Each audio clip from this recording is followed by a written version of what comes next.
Welcome to the Divorce Survival Guide podcast, where we have open and honest conversations about co-parenting, separation, divorce, and the hardest question of all, should you stay or should you go? I'm Kate Anthony, your divorce survival guide, and I'm here to help you navigate some of the roughest waters you've ever swum in and answer some of your toughest questions. I've been to hell and back, and now it's my mission in life to help you get to the other side of this process with your sanity and your heart intact. Hey everyone, welcome back. I am just beyond excited right now because the podcast, this one, the Divorce Survival Guide podcast, just hit 3 million downloads. And that's because of you. Truly. I obviously, I didn't do it. I am so grateful that you are here, that you listen to this podcast as much as you do. And I'm really, really, really excited to create new content for you and to keep this going. What it says to me that the podcast has 3 million downloads is, less about me than about you. People want change. People want answers, that you are out there seeking the answers to some of the really, really difficult questions that are floating around in your brain and that you're coming to me. I am honored. I'm humbled beyond belief, and I'm incredibly grateful. And I really hope that this is just a sign of the seismic shift that we are creating, right? The revolution of women not settling and of women seeking happiness and authenticity and truth in their relationships. And God, let's keep it going. Seriously, let's keep it going. And if you love this podcast and you haven't already left me a positive 5-star review on Apple, not all podcast platforms accept reviews, but Apple Podcasts does, and it really kind of matters. And there's some people out there who have written some not so nice reviews, and so we need to counteract that. And so if you would, please, if you love this podcast, and if you would be so kind as to give it a 5-star review. You don't have to write things if you don't want to, but I would really, really, really appreciate it. For real, like deeply appreciate it. So, as you know, my book, The D Word, Making the Ultimate Decision About Your Marriage, is coming out. December 26th is the pub date. It's available for pre-order now, so you can definitely get your pre-order. And then there's lots of really great bonuses that I have available. If you go to my website, kateanthony.com/dword, you'll get all the information about that. So basically, if you buy it and then you just tell us that you bought it, you get access to some bonuses. I'm telling you this because partly I want you to buy my book. Please buy my book. So you have 2 things to do: review my podcast and buy my book.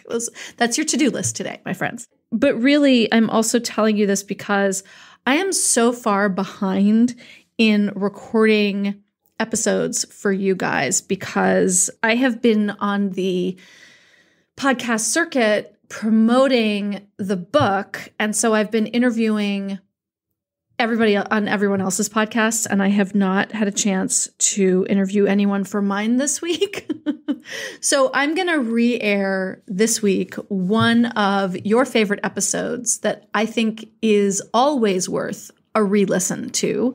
And that is my podcast episode with Dr. Christine Cocchiola about coercive control. And this is a really important listen. If you haven't listened to this podcast episode yet, please listen right now. If you have listened to it, give it another listen because you'll hear new things in it. Christine is one of my dearest friends. I adore her so much. She is the kindest, most generous and loving human being that I know.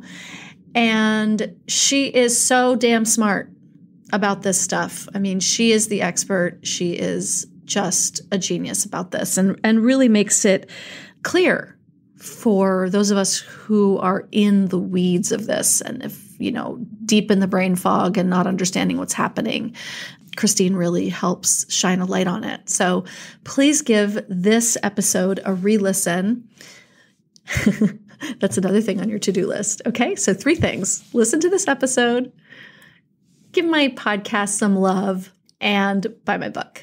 I love you so much. I am so, so, so incredibly grateful to you for being here and for listening and for helping me get to 3 million downloads.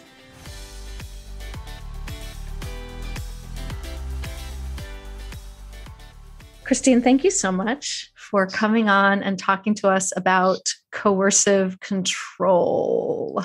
Thank you so much for having me. I mean, I feel like this is just the most enormous topic, and it is so complex. It's so hard to pinpoint, to understand, prove, right? So let's start with, what do we mean by coercive control? What does it mean when we talk about coercive control? Sure. Yeah. So coercive control is not always non-physical, but it truly is an identification of abuses that may not be physical. And so that might be psychological abuse. And, when we say psychological abuse, that's just so many things, by the way, right? It's right. Like it's manipulation, gaslighting, it's intimidation and isolation. It's just so many things. And then it's also could be legal abuse. It could be financial abuse. It could be sexual abuse. And it definitely could be use of the children as pawns. So it's really this, I would say what's important, and there's so many things that are important in this conversation, but the primary thing try and cover them all. Is that, the foundation of most domestic abuse, and I use the words abuse because it's not always violent. Okay. It's not always physically violent. There may be other violence occurring, verbal assaults and things like that. But coercive control is the foundation of most domestic abuse. And there's a misnomer out there that domestic abuse is not these other things that are intangible, when actually it's most often these things that are intangible. And when someone is being coercively controlled, they're actually at the greatest risk for violence and or death, because coercive controllers are attempting to retain control, power and control in a relationship. Yeah. And that's why, yes, like you can't have financial abuse without coercive control. You can't have physical abuse without without coercive control, right? Like it is the underlying foundation of all forms of domestic abuse. Just about. So it's interesting because we do have like a kind of like 2 categories. We have this thing called situational violence, and it's when, 2 people are in an argument and they have what I would call maladaptive coping, where they get physical when they're mad. And so maybe one person gets physical and the other person doesn't. But here's the thing, it's not based on power and control. So I don't want to jump ahead, but it almost makes me think of this Amber Heard case, right? Because when she was physically violent with Johnny Depp, that was a maladaptive coping. That was I feel trapped. I don't know what to do. When I'm angry, I fight back. This is what I do. But there was not for her this desire to have power and control over him. Right. And that's the difference. So there are some cases of situational violence. It does occur where 2 people, one person, they just don't do a good job of dealing with their emotions. And so they fight back. But again, it's not based on power and control. Coercive control is the foundation of most, and that is when it is based on power and control. Yeah. Okay. Great distinction. Very important. Thank you. So many questions. I kind of want to jump into the Johnny Depp, Amber Heard. I actually do want to jump into that a little bit, because I do think it is such an in a fascinating case study. Now, you and I are on the same page. We've had many conversations about this, but it's an incredibly fascinating case study for all sorts of right. It's got everything in it. Mm-hmm. Right. And so, you're saying that Amber Heard was perhaps not perpetrating coercive control, right? It was a maladaptive response. Mm-hmm. What about Johnny Depp?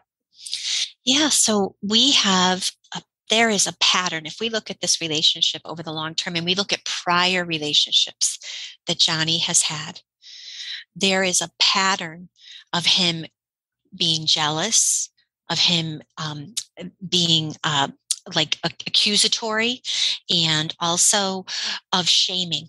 Lots of shaming. Now, people will say, I just did this article on Medium, but people will say like, oh, well, she shamed him. Here's the thing is that she wasn't trying to annihilate him. He literally was looking for revenge. Coercive controllers, when they begin to lose control, the number one thing that they seek is revenge. And so it wasn't about her trying to get revenge, but it was about him trying to get revenge over and over and over again. I mean, the things he said, the way the negative social media campaign was, there were just so many things. And, we talk about her being physically violent and then her minimizing it. Yeah, sure. She minimized it. People do that all the time. You push someone, they're like, oh, I didn't hurt you. People do that all the time. He put his hands around her throat. Mm-hmm. Mm-hmm. That's it right there. Boom. He said things like, you don't exist. He said, you will be globally humiliated. And this is, by the way, this is when she actually went to him and said, let's just leave this all to the side. After she gets her restraining order, she says, let's not make our personal life public. She actually pleads with him. And he says, no, you want global humiliation, you're going to get it. So in other words, a victim is going to be someone who doesn't really wants to let's just walk away from this. Let's just not make this a huge deal. A perpetrator is going to do everything they can to get revenge. Mm-hmm. And that's, I believe, exactly what played out in this situation. Like multiple ways and multiple strategies over and over again. Over and over and over again. Mm-hmm.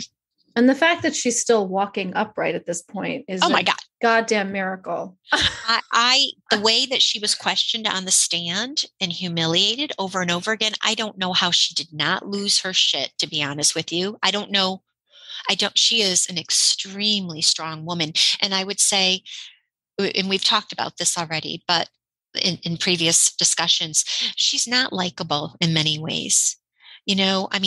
People expect victims to behave a certain way. So, she didn't fulfill what people want from a victim. And so because of that, there was this significant retaliation that she had to deal with. And, I think probably if I could think of all of the negative players in that case, besides him, right? And besides an attorney that's willing to actually support him after the UK said 12 out of 14 offenses actually occurred. But that woman, I won't even mention her name, who was promoted. And also Shannon Curry. She violated ethical guidelines over and over again in that case. Which one was she? Was the forensic, she was the psychologist who did an eval on Amber. Oh, right. The one who diagnosed her with histrionic personality disorder and then went out to dinner with Johnny Depp. Actually went to dinner with Johnny before. She was even hired at Johnny's house. At Johnny's house. She couldn't remember if she had a drink or not, but she had dinner with lawyers, etc., before she was hired. That is I just don't even understand why the APA is not outraged and pulling her license or sanctioning her in some way, because that is considered such an ethical violation. Not to mention her diagnosis, which is pathologizing. Yeah. Histrionic personality disorder it's not a thing, right? So many of these diagnoses we now know, right, are based in trauma. And so, and then people will say, so I always try to give the other side. People will say, well, Johnny's behavior, if people are going to call him a narcissist, let's just say his behavior is based in trauma. Yes. Okay. But abuse is a choice. Controlling someone is a choice. Right. Global humiliation is a choice. Not suggesting that people back off is a choice.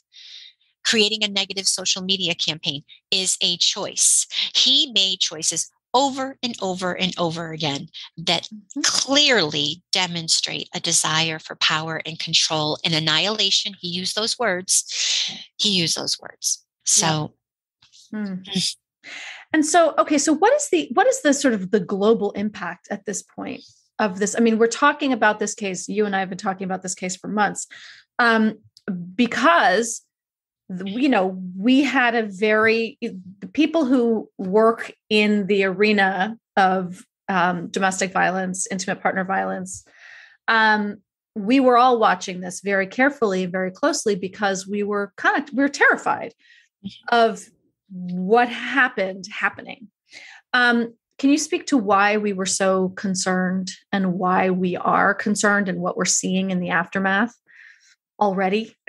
I think it's Dr. Jess Taylor who has talked about this idea that the stronger that one particular group of people get, like women who are trying to empower themselves and speak out more about domestic abuse, and child abuse, like sexual abuse, rape, all of these things. There has been a movement, of course, #MeToo was part of that, but there has been a movement to really vocalize all of these abuses that have happened as a result of, I'm going to say the word that people like, as a result of patriarchy. And so that's I talk about it all the time on this podcast. And it's not like, again, that's not all men. It's not, it's patriarchy harms men. It harms boys and girls all of the time. So, so there's this movement, and the stronger this movement becomes, the stronger the opposing movement is going to become.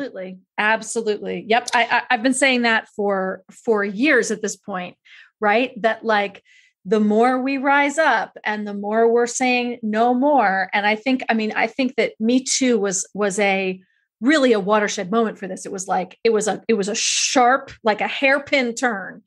And it has. And so, yes, and this is systems theory, right? Like we start to rise up against it, and it's going to try and get stronger and stronger and stronger to try to fight against our strength. Absolutely. Yeah. And so I think this kind of feels like maybe it was one step forward. Now it's two steps back. But does this also create a space where we have to get louder? Like as loud as we've been, we haven't been loud enough. Well, no, right. And I think, the impact on this, right, the problem that we have with this case is the number of people who just blindly supported Johnny. Feminists, women, right? I mean, listen, he was my heartthrob. He was my teen heartthrob too.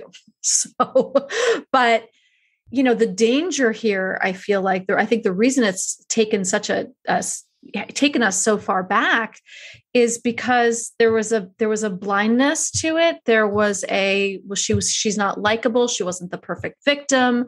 She, all of those things. But at the end of the day, this was a defamation case. This was about, are we allowed to speak up? And she didn't even name him. I know.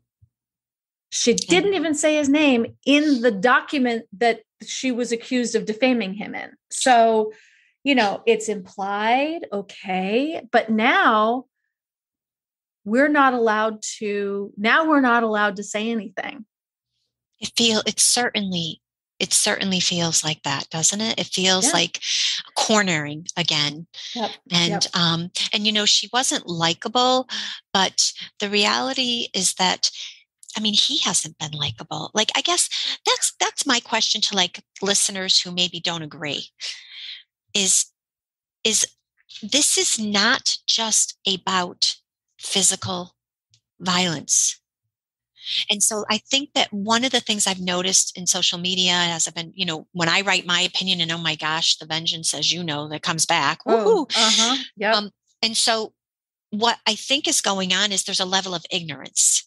And that doesn't mean people are stupid. It just means a lack of education about this, that this is the foundation of most domestic abuse. And if we look at the pattern, this man was 23 years older than her. He had fame and fortune. Okay. And, people are like, well, she used him. She was allowed to bring everybody she wanted to the penthouse. Of course. So listen, we all take advantage of good situations, not because we're trying to take advantage of somebody. And maybe she was trying to take advantage of him, but that's not relevant. What's relevant is that he had a position of power and control in the relationship since the very beginning. And he had it with other partners too, by the way. So this is who he is.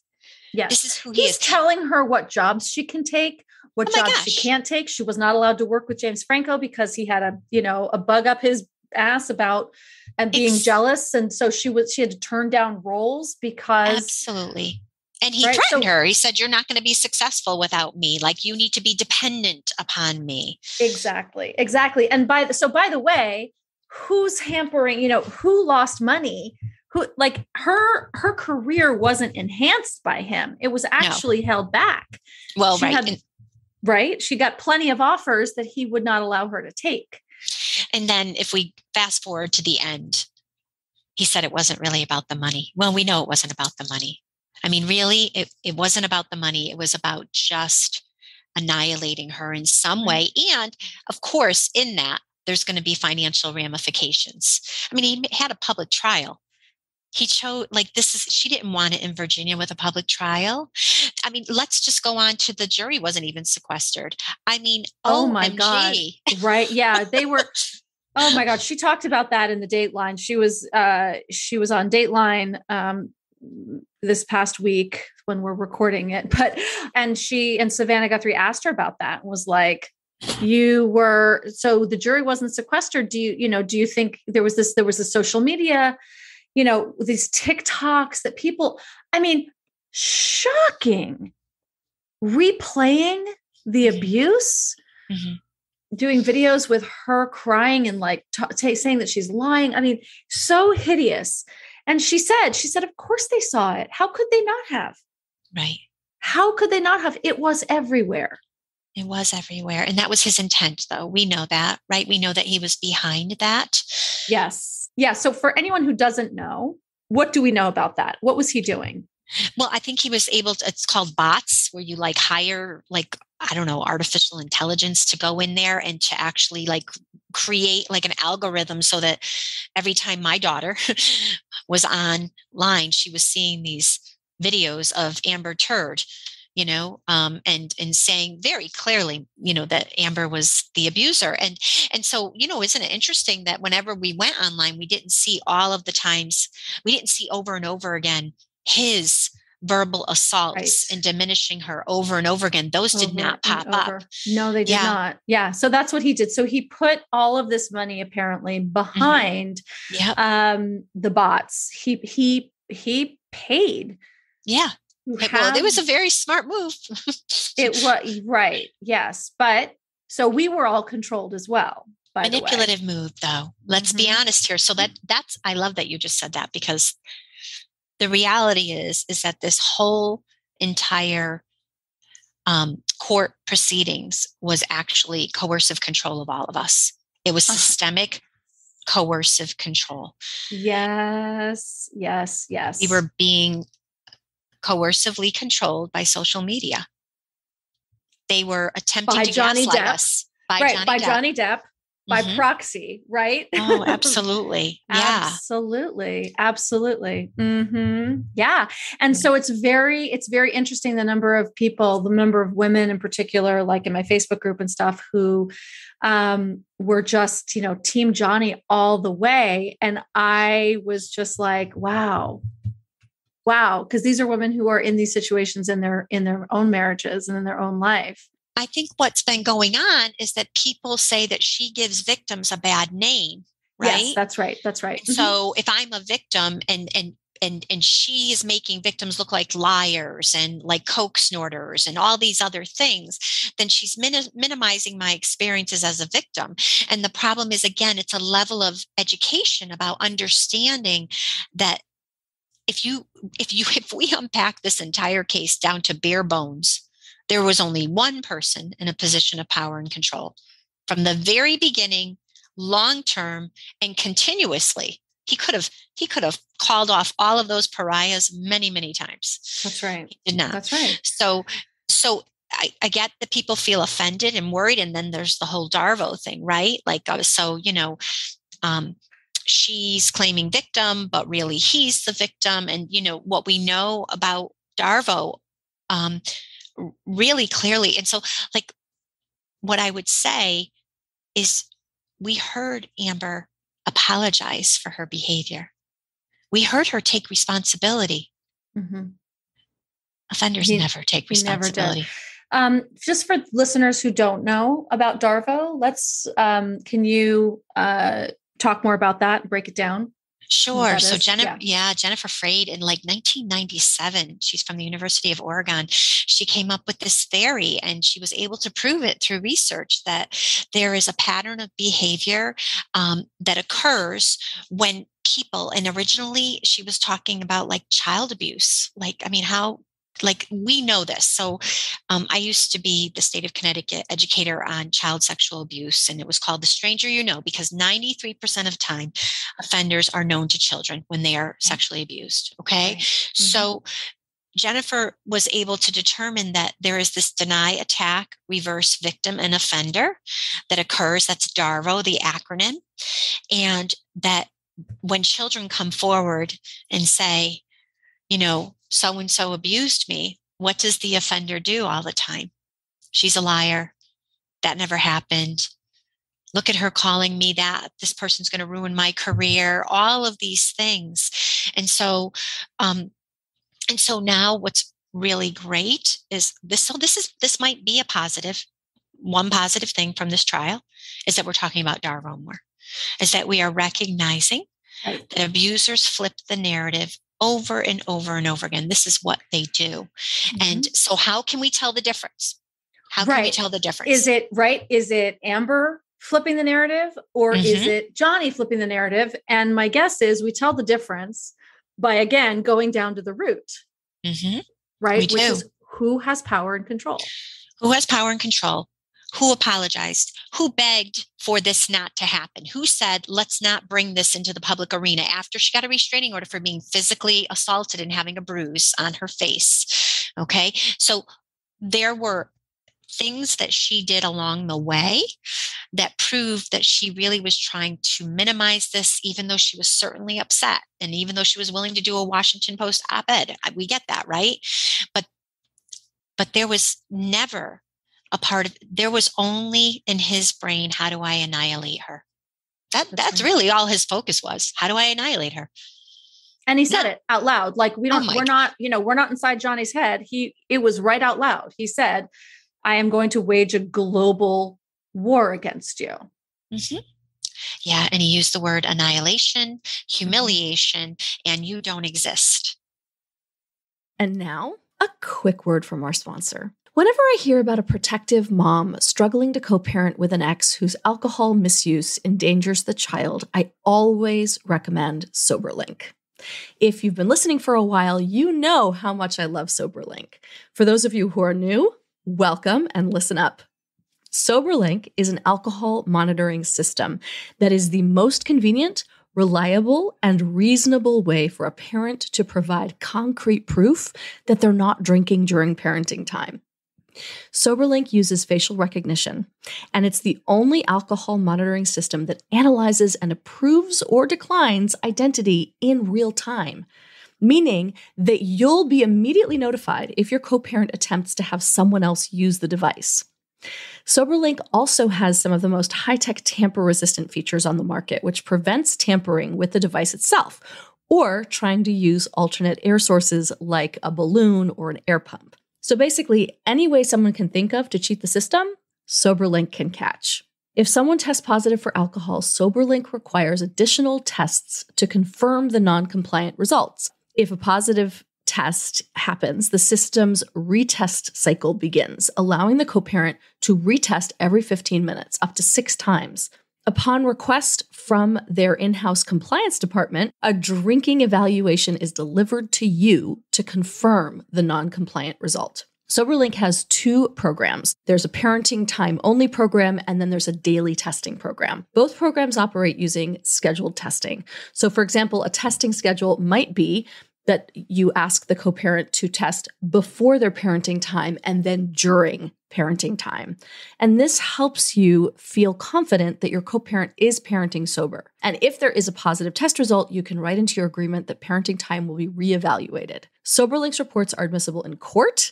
And in fact, SoberLink is recommended by courts in all 50 states and in Canada. If you have any concerns about your child's safety while with the other parent, there is no better way than SoberLink to put your mind at ease. For an exclusive $50 off of your device and to download the resource I created with SoberLink, Checklist for a High Conflict Divorce, visit www.soberlink.com/DSG. And now back to our show. How do coercive controllers gain control? How do they retain control? Like when we're in it, like how do we see, what is the pattern that you see that we can learn from? It's so nuanced. And even the most astute of us have missed the signs. I mean, I think, something that I'm a little bit open about and public about is that, I taught on this topic my entire life. I'm a domestic violence sexual assault counselor since the age of 19. And all I can say is that when you're in it, it's very nuanced and it's difficult to put your finger on. It really is, because it's a slow progression. It's not this bang, I have control over you. Not always. It could be. And I think that that's the important thing to point out to people is that, you may look at, okay, this is coercive control. And, you may say, it wasn't that intense. Then I'm not a victim. And that's not the case. I think what's really important to understand is that there are variations of this, and it happens so slowly and often insidiously. So insidious. I always use that word. I always use that word for it. It's insidious. It really is. It's such a perfect word for it. And it's insidious, and the goal of the abuser is to slowly wear away at your autonomy, at your ability to know what you should know. Like, so in other words, if it was like this, if it was really super fast and quick, you'd be like, whoa, something's going on. Something's wrong. Right. Exactly. Right. If like all of a sudden someone was, saying horrible things to you or whatever, right. You would, if it was black and white, you would see it in Technicolor. Right. And so then, that goes back to the whole physical violence thing. If they had hit you, you might be able to say, whoa, what happened here? Right. But because oftentimes what we know with coercive control is it may not be violent, right? Physically violent, although the violence might be the last act. So it's a slow progression. And the problem is, I'm going to kind of backtrack a little bit. Let's talk a little bit, because I think it helps to understand the nuances of the abuses if we understand these abusers and their pathology. Okay. So abusers very often, if we're talking about people who need power and control, we're not talking about the situational violence. There's certainly trauma, no question about it. But abusers probably grew up in a home, very likely, where they did not have a strong attachment to one caretaker who loved them unconditionally with positive regard. So that attachment for them was very conditional. And their ego never developed to have a strong sense of self. They didn't. So listen, we all have self-esteem issues. Come on. Right. We all have self-worth is like, I like when people say you have low self-esteem, or like not me, but like in general, when we use that, it's a spectrum. It's like, it's not just, you might have low self-worth, like with wearing a dress, but you don't have low self-worth when you go to work and you're writing on the board or whatever it is. You know what I mean? So we all have self-worth issues. The issue with these individuals is their ego is so compromised, so compromised. It's so devastating, honestly, when we think about it, that they can't even acknowledge where they have self-worth issues. That acknowledging that brings up so much shame from having conditional love. You are good if you do this and this for me. Mm-hmm. You are bad if you do this. And so children in their developing phases need to have that strong attachment to one person who, no matter, I don't care what they do, they are loved unconditionally. They might have a disappointing behavior, but they are not a disappointment, right? And so it's getting a little bit down the rabbit hole of experiences of children, but when children grow up in a home where maybe they're told their father's evil, your father's nothing but a piece of shit, he's horrible, all of these things, remember that father is that child is half of that father. Right. And so they you internalize can say, that. oh, totally. And so you could say that behavior that happened to you the other day by your dad, I'm so sorry that happened to you. I wish that didn't happen to you, but you're not bad. Right? So there's appropriate responses and inappropriate responses. So these abusers grow up this way where they're hiding who they really are. And because of that, they have this fake facade where usually they're people who everybody loves, right? They have this, successful careers, or not so successful. It doesn't, the point is that they have a facade.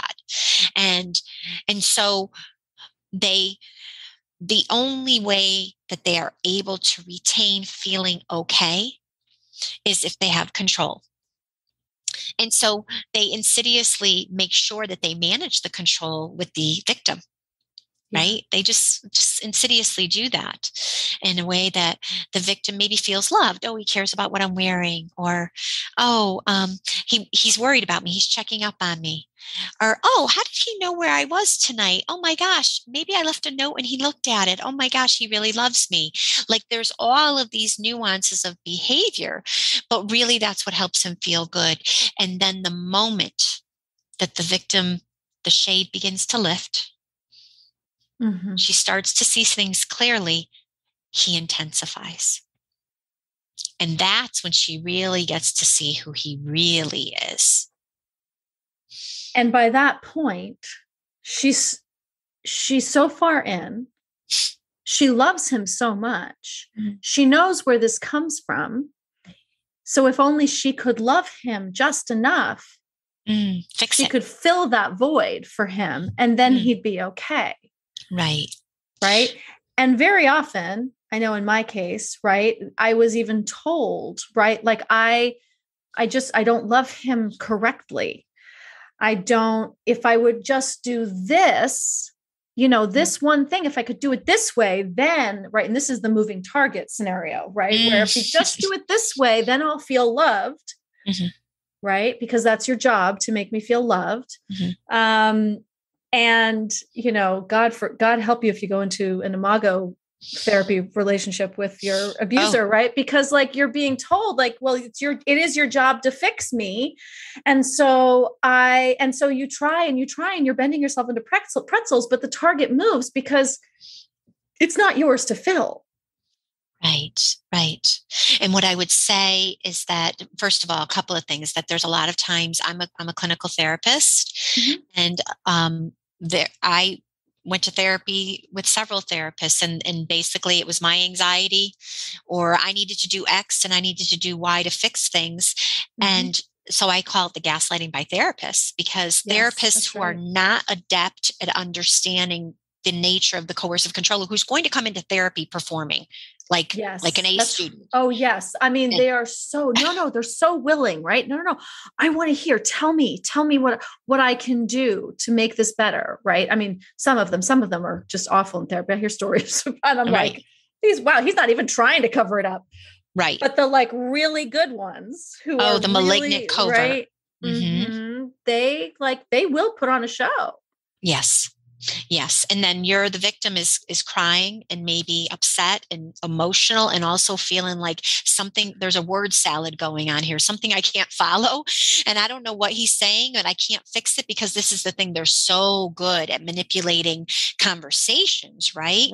That then we're like in this like I mean, it's like, it feels like it's like you're going through this tornado and you don't even understand what's really going on. And so then you can't and so let's just like for a moment, pull back and talk about trauma, because if you are living in this situation, you're so confused. You're trying to fix it. You don't know what's really going on. And then the cognitive processing for you is going to be in some ways compromised because of the traumatic experiences. So, there's a trauma bond that's created with this person where, there's just those little pieces of good, the little intermittent reinforcement. Some people call them breadcrumbs, right? So you like grab onto that really tight. And then there'll be like, 5 horrible behaviors, but then that one good one, and you're going to come back to it because why? Because the brain's number one job is to keep us safe. Number one job is to keep us safe. And if something feels good, it feels safe.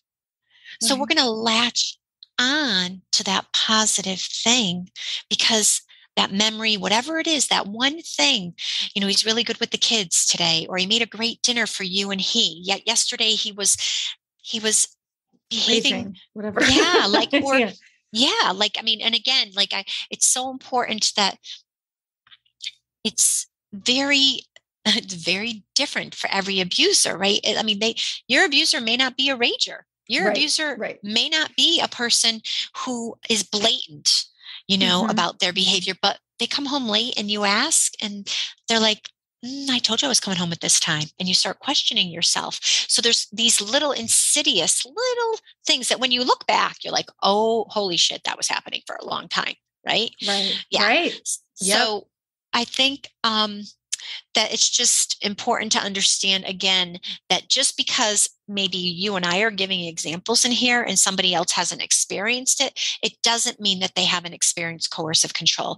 Is there one person in the relationship who has more, is it an egalitarian relationship? Do you have equal say? Do you regularly feel like you have to fix things? You have to make everything better? Are you walking on eggshells? Are you concerned about upsetting the person when they come home from work? Do you want to make sure everything's perfect? The kids aren't screaming, the diapers are changed, whatever it is. If you're doing a lot of that, it's called regulating your behaviors. If you're regulating your behaviors, there's something awry, something that's just not, it's not appropriate. That's right. Yeah. I think we were talking about the characteristics of abusers, right? We're like, how do they gain control? Like, oh yeah, we're talking about the process of like, it's not black and white, because if it was, we would see it and run, right? But it's this insidious thing. And I think you're right. Like, it's not just, oh, he raged or he, this is why some of the language even used on the National Center's website for verbal abuse or emotional abuse, right? It can be so overt. The examples given are so overt that you're like, maybe that's not what's happening. Right. Because he's not telling you out loud that you're a piece of shit. Right. Usually. But I think the problem is though, and you just totally pinpointed on this. The problem is how do you explain something that nobody could really explain? Mm-hmm. I mean, it's so hard to explain it. Yes. And I think my friend Leanne Oten was on the podcast a while ago. And I think that she broke down, I think it's 8, and it's all 8 things. And it's all about how you feel. It's not about checking off boxes of their actions. It's, do you feel devalued? Do you feel confused all the time? Do you feel like you're going crazy? Do you feel like you're trying so hard, but nothing you do is right or good enough? Do you feel like you apologize? And then he says you never apologize. Oh, that's a big one, right? Like, oh my God, that was mine too. Yes. And so that's, I think what I was going to hit on a little bit is that what we know about victims, and I don't know if this is offensive. I don't mean to be offensive, but that some victims are perfect prey. And I think that most people who get engaged in these types of relationships, most people are highly empathic. Yes. They're beyond the norm of empathy. They also are highly agreeable. Mm-hmm. Mm-hmm. conscientious, want to fix things. They're fixers. They're Mm-hmm. optimistic. The glass is always really full. They're not the people that like, you're like, oh my God, she's so depressing. She's a Debbie Downer. They're the people who are like, they're Everything's optimistic. fine. It's Everything's going to great. get, I can and things fix are going to it. get better. I'm going to Uh-huh. fix it. Things are That's going to right. get better. And they're also tend to be highly forgiving. They have a threshold, a boundary that for forgiveness that is not the norm. And so what you're absolutely right. And what your friend describes is absolutely right. I would say that, do you still have the ability, if this was happening to another person that you love or care for, would you say something's wrong here? Because you've lost your ability to know what you should know, because his goal has been to strip away your autonomy, your ability to think for yourself. So now let me ask you, you can't think for yourself, but if this is your girlfriend, would you be able to think for her? And if you look at all of these signs and you start like, so, one of the red flags, if you're in an abusive relationship, is when you start taping the person, right? Because, because you're Like like, am I if you're crazy? there, Did something right, happen that I'm not aware of? Didn't I say I was sorry or whatever it is, right? So when you start taping the right, person, you're like, oh, that's a red flag. Why do I need to tape this person I love? Why? Right? right. Yeah, that is such a big red flag. Mm-hmm. Right. If you're there, that's a sign. It That's a is. sign. So, okay. So those of us, I mean, I think you're right. You basically just described me to a T, the overly empathic and agreeable and optimistic. I am a relentless optimist in my life. And I don't think there's anything, I'm an idealist too. Right. And these are Right. things about me that I wouldn't change but I'm also now educated and aware and I can spot things. Now, those are also symptoms of codependency, Mm-hmm. right? And so, I can work on my codependence as I have for the last 20 years, 23, I think at this point. I can work on my codependence and still retain those things that are really beautiful about me, right? And we should all be able to do that. Absolutely. Right. Yeah. Mm-hmm. Um, but so how do we, let's say moving forward, let's say for the women who are listening to this, who are extricating themselves from a coercively controlling relationship, and they're fucking terrified that they're going to do it again because they didn't see it the first time. They don't think they're going to see it the second time. Um, what advice can you give them? How do we avoid these situations? Sure. So I think I should mention a couple of things as a precursor to that. It takes on average 7 attempts for a victim to leave an abuser, because when we leave, what we know now, research is showing us, is that people involved in coercively controlling relationships, 90% of them, the coercive control intensifies into post-separation abuse.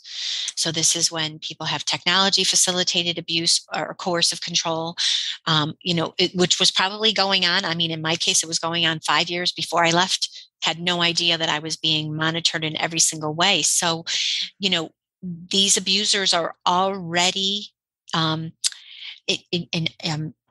taking on ways to retain control, right? Mm-hmm, And so when we mm-hmm. leave, it even gets worse. And so I just want to say to all the victims out there that we understand why you stay sometimes. If you can leave, we hope that you do. We hope that you find a world of support. It takes a village to leave. It definitely is not a one-person show. It takes a village to leave. And what you're doing in this work is so important. And I'm grateful that people like you are doing this. So I would say that, I created a webinar that I haven't posted yet, but it's called Where is Your Line?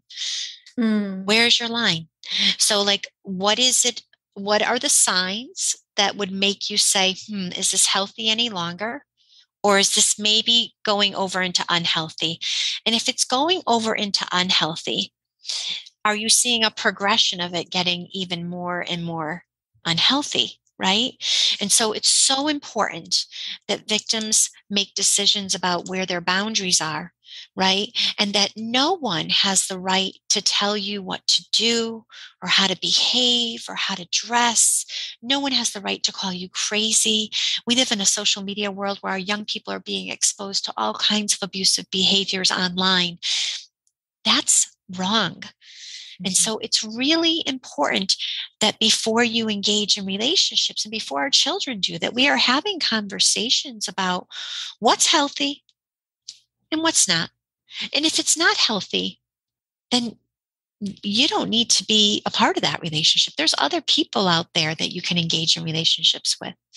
Right. It's really important that we begin to have those conversations And more it's and more. really, yes, absolutely. And it's really important too that we don't, and this is what I see over and over and over again, is that, we don't dive headfirst into relationships with people that we simply don't know. And we feel like we know them and we feel all these things, right? And so it's really important to not dive headfirst into new relationships, to date, to keep our, you want to do everything possible to keep your discerning brain alive and active.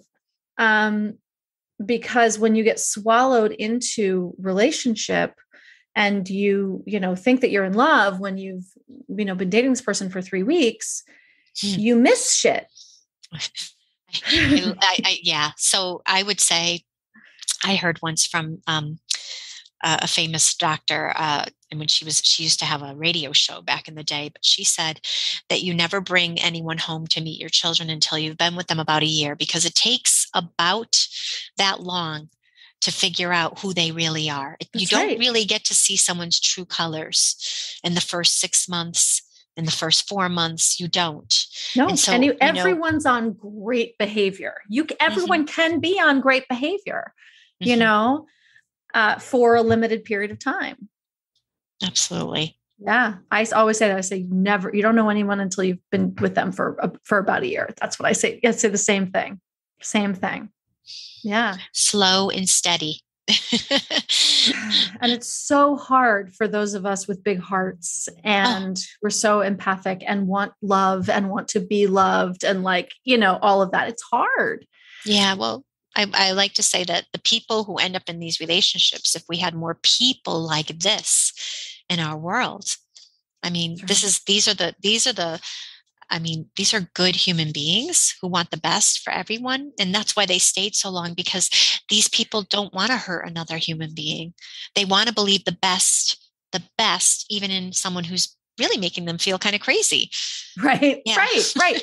And, as they say, we don't want the relationship to end. We just want the abuse to stop. Right. And so when we're given those breadcrumbs that lead us to believe that the abuse is going to stop, we want to believe it because we want the relationship. Oh, it's all so much. Let's switch a little bit to legislation, right? Because in the UK and some other countries, coercive control has been, and in some states, coercive control has been made illegal. But as we know, it's really hard to prove. I mean, it's like, if you have to prove beyond a reasonable doubt in a court of law with evidence, what are we going to do? Yeah, it's tricky. I mean, the really interesting part is in the UK, it's also criminalized. Mm-hmm. So it's a criminal offense, and there have been arrests, and there have been people who have gone to jail for coercively controlling a partner, which is just amazing. It is. So yeah, we have 5 states now in the United States who have codified coercive control as a form of domestic violence, and the word violence is what's used in all of the legislation. Mm-hmm. Yeah, I mean, I think how are we going to prove it? Well, I think, for example, in the state of Connecticut, we have Jennifer's Law that's named after 2 Jennifers who were murdered by their coercively controlling partners. And that this idea that if we can just keep invoking the word Jennifer's Law, if we can keep saying, Your Honor, this is an example of Jennifer's Law, then we actually begin to educate lawyers and judges. And actually, that's something I'm doing. I'm going around and doing lunch and learns with lawyers and explaining to them just what coercive control is and a little bit about Jennifer's Law. I'm from Connecticut. So, and I do it in an hour, because the idea is that I think, again, there is a lack of information. It's not that people are dumb. It's that people just don't have the tools. They don't have the information to understand what coercive control is. Right. And so, how do we prove it? Well, what we know is that you can now show a series of emails that have been, in my case, I had 3,000 harassing, threatening emails over 13 months. And I'll tell you listeners this, I was afraid to go to the police because I didn't want to report him to the police. Sure. Right. That's the same. Almost everybody says that. Right. So I don't want to call. I don't want him to lose his job. I don't want him to, right? Yeah. Right. So this idea that, now we can say, okay, look at Your Honor, I have all of these emails, or I have these voice memos. So they're in Connecticut, we have something that highlights that if there's frivolous filings, if there's a lot of motions, there's frivolous filings, that a judge can make a decision to sanction that. So, so these people have been engaged in child custody disputes. That's a whole nother conversation about the impact on children, but the child We're going to have that. We're going to have that. You're coming back and we're going to have that conversation. So the, if someone's bringing you back to court for 5 years or, whatever, those are frivolous filings, right? So, we do have those things on the books, and what we need is attorneys to be able to advocate in those moments and those times in court for their client and be willing to invoke the name of the law, Do you know off the top of your head the 5 states? Yes. So Washington State, California, Hawaii, Connecticut, and oh boy, Colorado. Washington, California, Hawaii, Colorado, and Colorado. Yep. Okay, yeah. got it. And Massachusetts is working on theirs now, and they're going to actually include an amendment that will include the Phoenix bill, which is what Evan Rachel Wood is pushing for. I don't know if you saw her movie. Yeah. So I have not seen her movie. I need to watch that. Yeah, you do. It's really disturbing. And we, of course, know now that Marilyn Manson is saying he's going to sue her for defamation.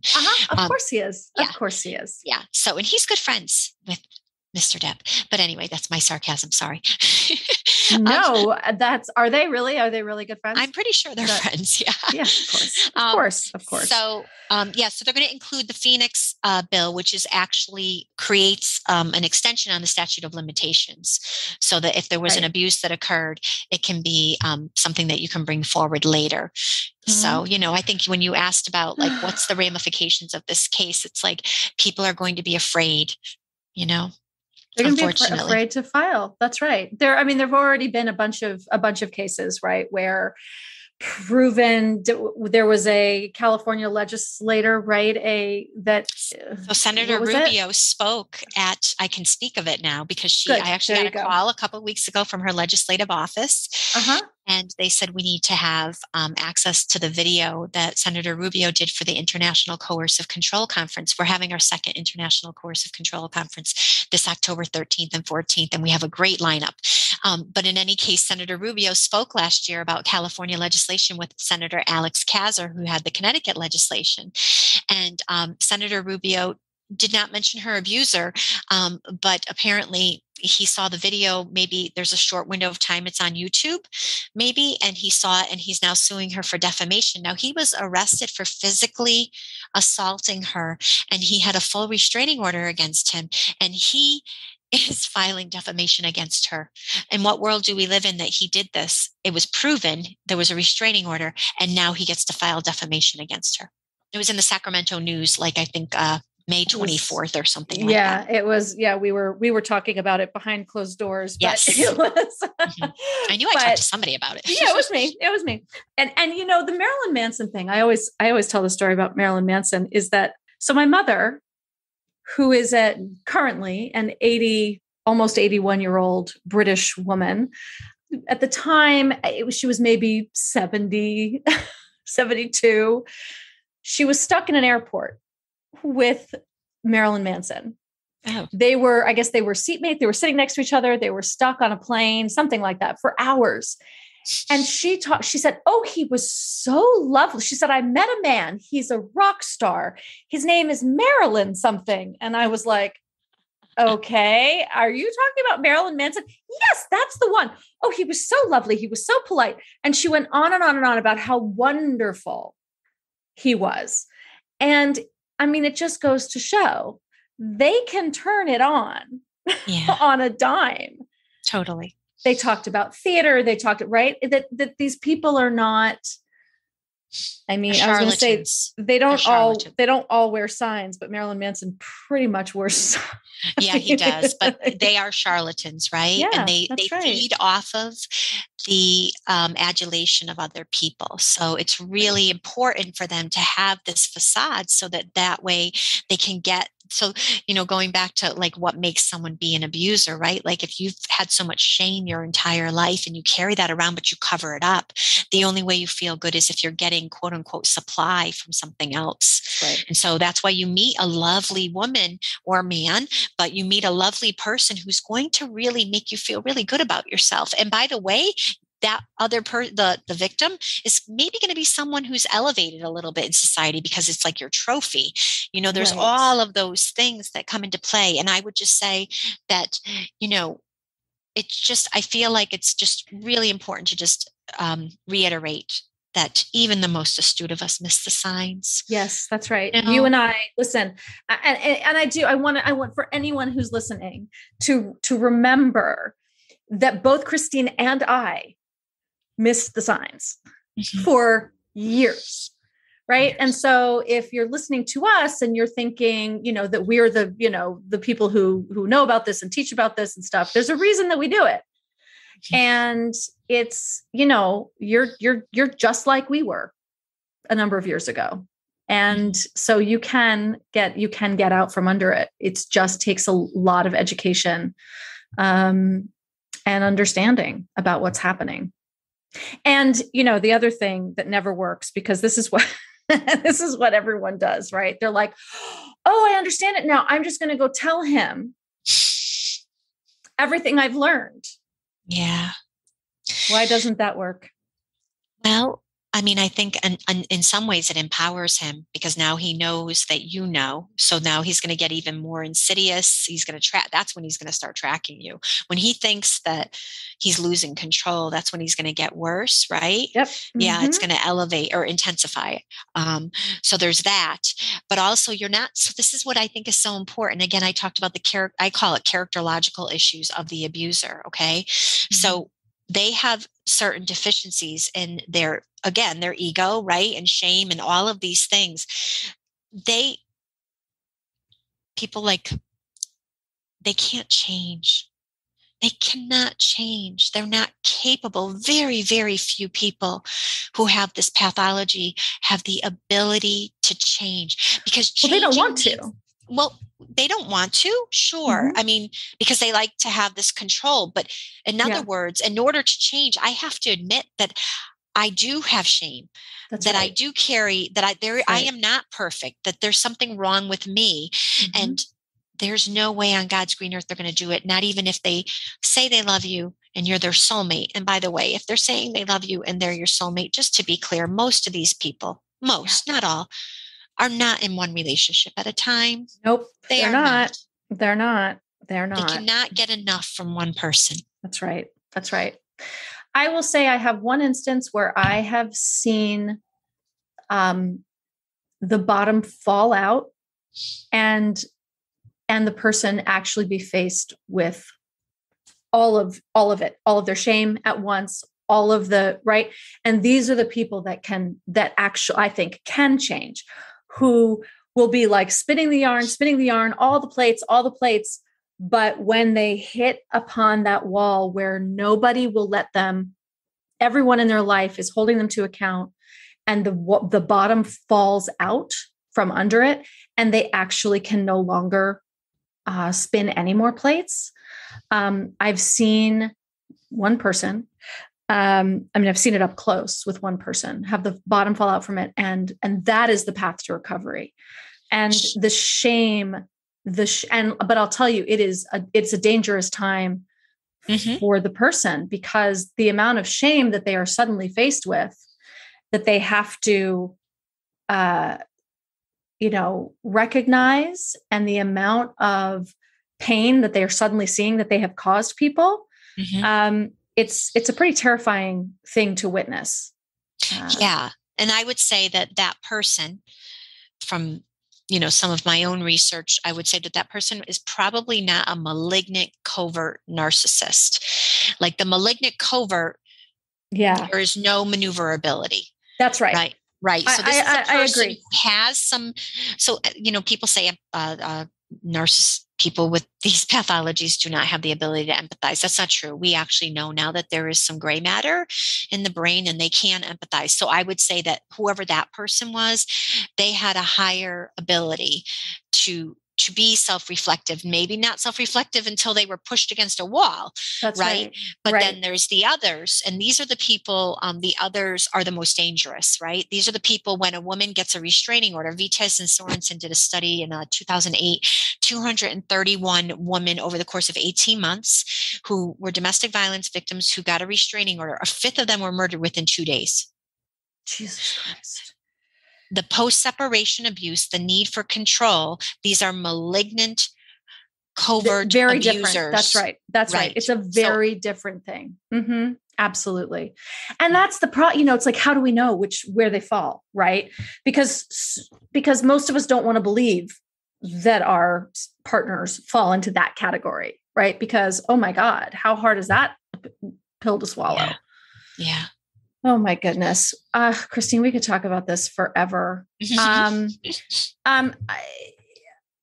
One last thing, back to the legislation. And I think you said something really important that I want to highlight, which is about, us in particular, educating our attorneys so that the attorneys can educate the judges, because judges do not have any training in this. They don't want training in this.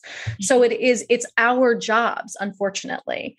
And often if we don't have an attorney, I was taught when I had my conversation with Lundy Bancroft, we were talking about this, that if your attorney is not interested in learning about this, then you learn about it. And sometimes it might be best for you to represent yourself, because you're going to mention Jennifer's Law or the Phoenix Bill, all of these things, right? So the education in your state is so important.